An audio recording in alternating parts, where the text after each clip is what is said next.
I'll start. What the even was that?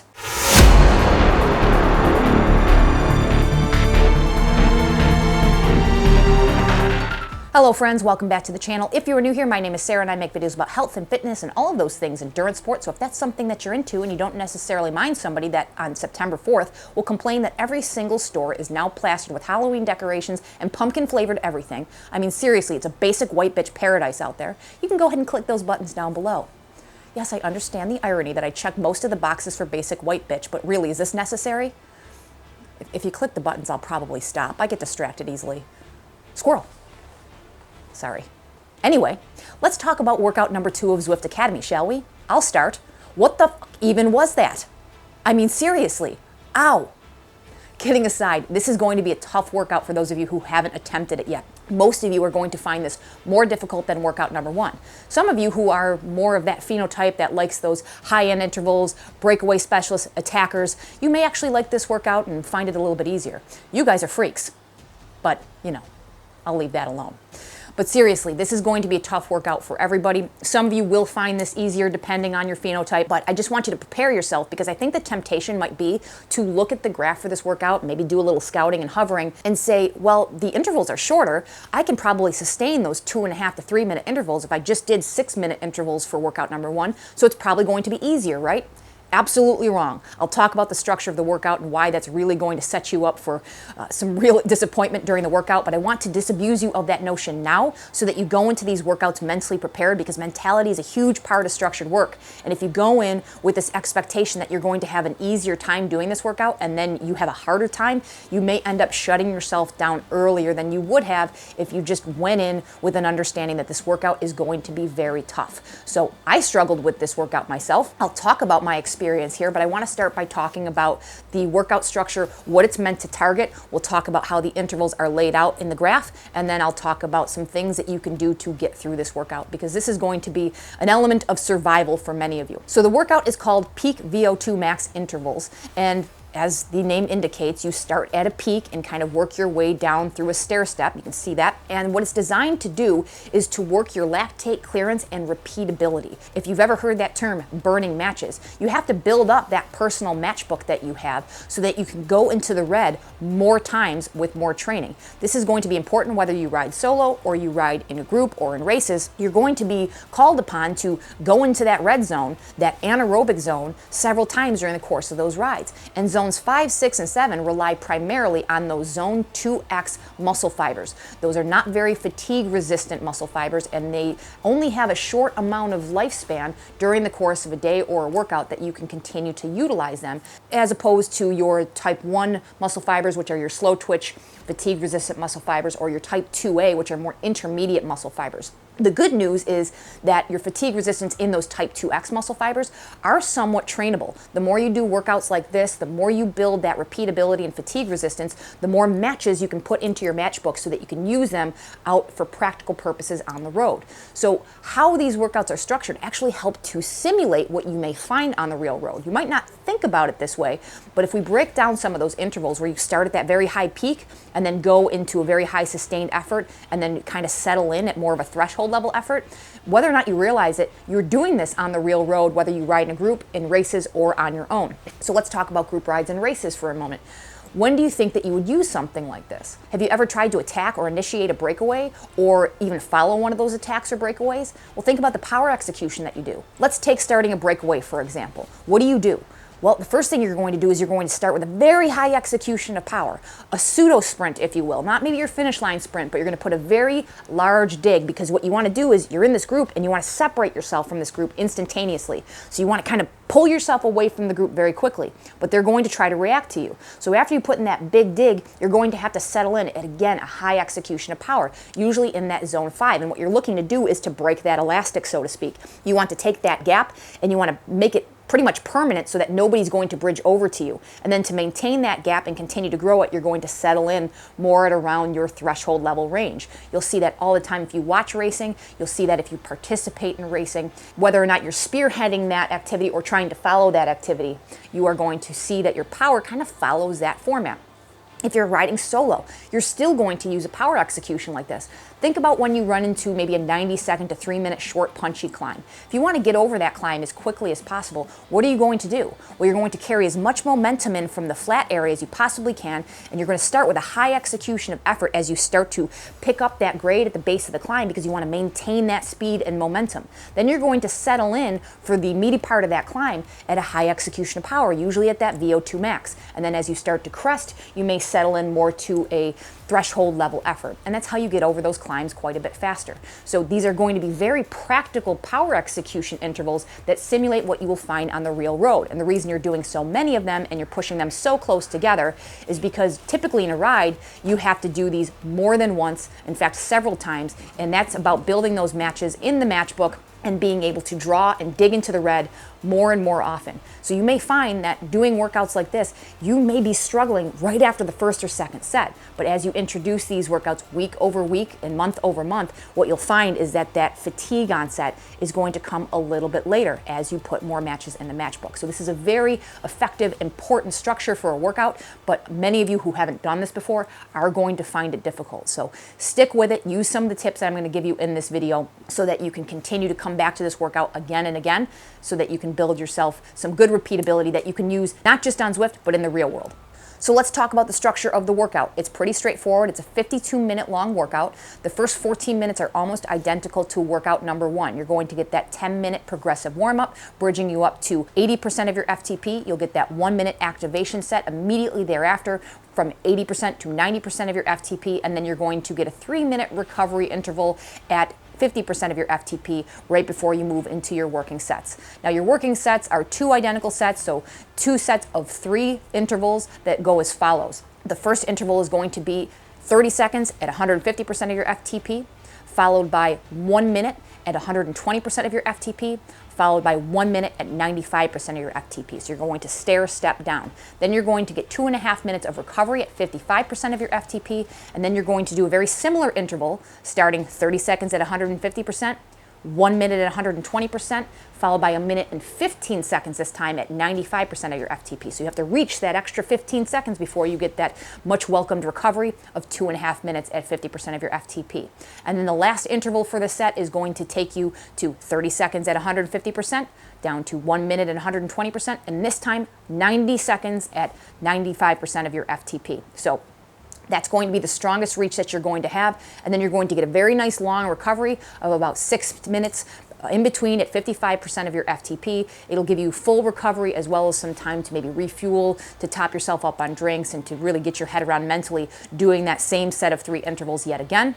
And once you do those 3 intervals again, you are going to get a 5-minute cool down that kind of gradates you down from, I think it's 55% of your FTP all the way down to about 36%. I recommend, if you have the time available, round out the even 60 minutes and do an extra 8-minute extended cool down, because you're going to be moving those waste products out of the system, clearing some of the heaviness from the legs. It just aids in recovery, and let's face it, I mean, 52 minutes, who wants to end a workout at 52 minutes? I mean, we like round numbers. 60 minutes for the win. Before I get into the tips here, let me talk to you guys a little bit about my experience struggling with this workout. Not because I need you guys to stroke my ego or that you need to be altogether concerned with what I'm doing, but because I want to lend some credence to what I've been saying here, talking to you guys about recovery and these tips and people struggling. This isn't me blowing smoke up your ass. We all struggle with these workouts. We all get this stuff wrong from time to time. Even if we have years of doing this with experience packed up in the bank, we can still get this wrong and we can still have a hard time with them. I am struggling quite a bit this week as I'm starting the academy. I did not set myself up to succeed here. I was on vacation last week in the Adirondacks with family and friends, and this was not a feet up on the beach type of vacation. Trust me, I was very active during that week. I spent a lot of time riding my bike in more mountainous terrain than I'm used to. I spent a lot of time on my feet as we were looking at different areas of interest in the Adirondacks. Did some hiking, did some running, did some swimming, boating, tubing, being very active, trying to pack as much activity as I could in that 7 days I was away from home. And on the last day, I climbed Mount Marcy with a couple family members and some friends. Mount Marcy, if you don't know, is the highest point in New York State. It's 3,500 feet of ascent. Certainly not the highest mountain ever, but it's certainly challenging. If you've never done any kind of mountain hiking, you may not have any idea, but this is no joke. It takes some serious muscular endurance and fitness to get up those mountain climbs. And even when you carry that kind of fitness, you work completely different muscle groups than you're used to and can take a lot out of the system. And with that in mind, I spent the next 3 days after coming home with the most severe delayed onset muscle soreness that I've ever felt in my entire life. This wasn't just soreness, this was full-on muscle weakness. I am not exaggerating when I tell you that I was losing my balance, I was having a hard time stabilizing myself to stand or even walk. I was hyperextending both of my knees to try to keep myself upright sometimes. Going down the stairs was absolutely impossible without bracing myself with both hands and supporting about 75% of my weight. Probably not something that you want to ever deal with. And it's certainly not ideal when you want to go back into endurance training. And I have to think about that in the same way that those people who might do ultra running or a marathon, some kind of race, they don't jump right back into training right away. I know this. They usually take a week off. I didn't do that because I felt under the gun that I wanted to put these videos up. I just didn't time things properly. I had every intention of starting the academy this particular week, and I didn't climb that mountain maybe on the right day during my vacation to set myself up to succeed, and I didn't give myself the appropriate recovery. And I've been struggling through these workouts. Wednesday was the first day that I was really able to turn the pedals over effectively on the bike. Anything other than a light spin, was able to get through the baseline ride and probably undershot my performance by at least a solid 20%. I kept my FTP lower. It's still set lower because I'm still recovering and coming out of this. That first workout was a lot harder than it usually is. On Friday, I took a full day of recovery, which is atypical for me. I usually do at least a little bit of active recovery. I took a full day off because I was feeling so fatigued. I woke up this morning before my workout, ended up sleeping in an extra 2 hours because my body felt so tired and needed that extra rest. In my warm-up, I felt like there was just some burning in my legs. It was just atypical for working at under 50% of my FTP. Tried to push through that. As I've been working out and doing these particular workouts, I've been feeling flu-like symptoms as I'm just kind of clearing out some of that metabolic waste product and nonsense that's been sitting in the muscles that I haven't been able to work through that severe DOMS. So it's been a rough week. I am not setting myself up to succeed. I'm trying to kind of hack my way through this the best that I can, but I can tell you right now, the RPE and the performance is impacted by no less than 15% on these workouts. I barely got through this one today. By the second interval, I was feeling like, oh my God, I don't know how to finish. And I did the third, fourth, and fifth, and I somehow got through them. My cadence was dropping way off. I had a couple power drop-offs that I was trying to struggle with too. The anti-malware executable started to run and pull a ton of resources for whatever reason. So I'm trying to mess with that. And then the last interval was just a complete hot mess. I was taking like 2 or 3 second micro rests. I had to turn erg mode off. I just did everything I could to limp through this workout. I'm experienced. I've done this type of work before. I've been doing this type of work for years. I am no stranger to the mental and physical preparedness to work these VO2 max level efforts, and I still barely got through it because I didn't set myself up to succeed, and this would have been hard to begin with. Even at an optimal state of affairs, this would have been a hard workout. So I'm not lying to you when I tell you to set yourself up the best that you can to succeed with recovery and nutrition and all of that good stuff, because even on a good day, this workout and the rest of these workouts are going to be very, very tough. So with that said, let's talk about the tips. Let's start with the warm-up itself. I did talk about this in the first workout video. If you're the type of person who needs a protracted warm-up, it takes you a while for the muscles to warm up, or you want some more activation sets, avail yourself of that opportunity. Either in the pen or on some flat course, go ahead and take an extended warm-up for as long as you need. I did talk about as well, sometimes that first interval is a little bit tougher, and then things seem to level out a little bit further into the workout. If you want to put some of those activation sets right in your warm-up, sometimes that helps to ameliorate that type of effect. But I'm going to be perfectly honest with you. You're going to get towards the end of this particular workout, and unless you're very adept at this style, you're going to break down anyway. It doesn't really matter how long or how effective your warm-up is. So I just want to prepare you for that. But take an extended warm-up so that you are ready right when you hit that first interval. The next thing I will talk about is erg mode a little bit. So when you jump from that 50 or 55% of FTP all the way up to that 150%, things could take a couple of seconds to adjust. And that's because you're not trying to break the brake on your trainer. You don't want that to necessarily execute immediately for that huge swing of power. So what you'll find is after you go through that arch, it might take 3, 4, 5 seconds for the resistance to build you up to what you need for that high execution of power. And what's very common is that people try to fight or over respond to that type of feedback that they're getting, the red numbers, like I got to get my numbers into the black, I need to be able to match this power output. Resist that urge. Let the resistance in the trainer kind of come up to you. What you'll find is that what happens is the power execution tends to just push out by 3 to 4 seconds on everything. So even though it's going to be a 3 to 4 second delay on the first interval, the next interval again will be on a 3 to 4 second delay, and that will carry on through. It's not going to affect your stars if that first few seconds sits in the red as things level out. I think Zwift kind of bakes that in, understanding that there is a bit of a delay there. So be patient with it. Don't try to expend additional energy or get yourself all screwed up and frustrated. Just give it that couple of seconds to bring itself up, and you will be good to go for the rest of the interval. If you prefer not to use erg mode, that's perfectly fine as well. You can use resistance or incline mode. It's really a matter of personal preference.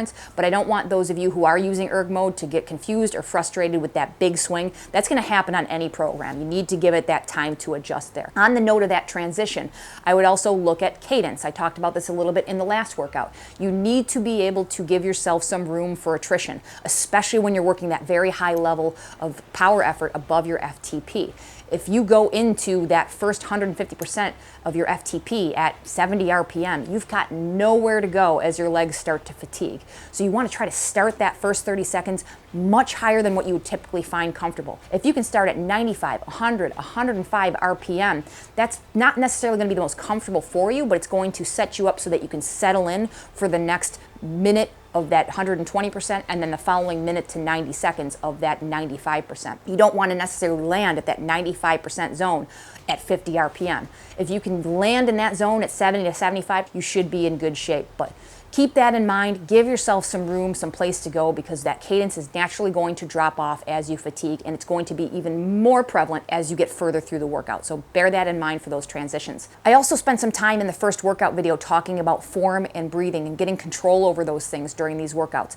My recommendation for this workout might be a little bit different, because you're looking at a very high execution of power for that first 30 seconds. You're going to be ramping up that breathing very quickly, and you're going to be operating at a high level or high execution above your FTP for that first 90 seconds. During that period of time, you're not going to be able to do too much to control things. If you can control the form and breathing a bit, that's great, but you're really going to want to push that focus after that first 90 seconds and when you are looking to work at that 95% of your FTP. So you'll start to settle in, and the immediate inclination after you finish that 120% FTP is that you really want to drop off that power and get recovery right then and there. But if you give it just 5 seconds or so, you'll start to realize the contrast, and that while you want to stop and you want to get that recovery, you actually can continue for the remainder of that 95% FTP. That is the point at which you really want to spend focusing on that breathing, focusing on that form. If you're just kind of doing that body check from head to toe during that minute to 90 seconds, you'll realize as soon as you've done that and you've gone through those systems, you're pretty much done with that interval. So spend that portion of the interval focusing on form and breathing. That first 90 seconds, do whatever you need to get through it. Don't hurt yourself, but really just get through that 90 seconds the best that you can with good power execution, and spend that last 60 to 90 seconds working on the form and breathing. We can talk about turning down the bias for a minute here. I don't necessarily have a strategy for that. I think you just need to do what you need to do to get through that workout. I always recommend trying the first 2 sets at 100% bias if you can, because of that phenomena of, sometimes you start that first one and it's like dog shit, and then the second one feels a lot better. Give yourself a chance, but always give yourself that out as well. Keep that companion app handy. If you need to turn down the bias, even turning the bias down to 90% still puts you pretty much in those working zones and makes the workout plenty hard. But always try that 100% first. Make sure that FTP is set correctly, and give yourself every benefit of the doubt to get through that workout, but give yourself that out so that you can get through it. Don't feel that there's any shame attached to turning that down, because this workout is exceptionally hard. And the last thing I'll talk about is nutrition. Very similar advice to the first workout. Sugar, sugar, sugar, fuel up. Don't do this workout fasted, especially not this workout fasted. The number of working minutes that you have in this workout is a little bit less than workout number 1. I believe it's just under 17 minutes, whereas the first workout was 18 minutes, but you are working at a higher percentage of your FTP in this workout, so you're going to need more sugar on board. So come into this workout fueled. In fact, the best strategy that I think that you can take is, if you have some gels available or some blocks, some very quick activating sugar sources that you can take on, use the warm-up to take on your first one, and then at the beginning of that 6-minute break in the middle, you're going to take that second one in, and that will start to activate usually around the 4th or 5th interval. You'll get that extra boost of sugar. Is it going to get you through the workout for sure? No, but it can give you that incremental benefit and gain that little extra energy to work with that might be the difference between getting through and breaking down a minute or two before. So I'd recommend taking on those sugar sources and obviously hydrating to make sure that you're comfortable, you can keep the body cool, all of that important stuff. And then post-ride nutrition is again important to aid in recovery. Whether you're a recovery shake type of person or you like a recovery meal, make sure that you focus on putting fuel back into the body so that you can come back tomorrow or the next day with your glycogen stores not completely drained and some protein for that muscle rebuilding and recovery. But that's about all I have for you guys. I hope that you guys are finding these tips helpful. I know that for me, if I can study a workout and go into them prepared, that I have a much higher propensity for success and feeling confident and strong throughout. So if you have any questions that might help you in that regard, let me know in the comments down below. I'll do my best to give you guys some feedback down there. If you guys have gotten any value out of this video or have liked it in any way, shape, or form, please do me a favor and hit that like button. It helps to push these videos out in front of other folks that might get some benefit from them. Subscribe if you haven't already, and as always, I will catch you in the next one. See ya.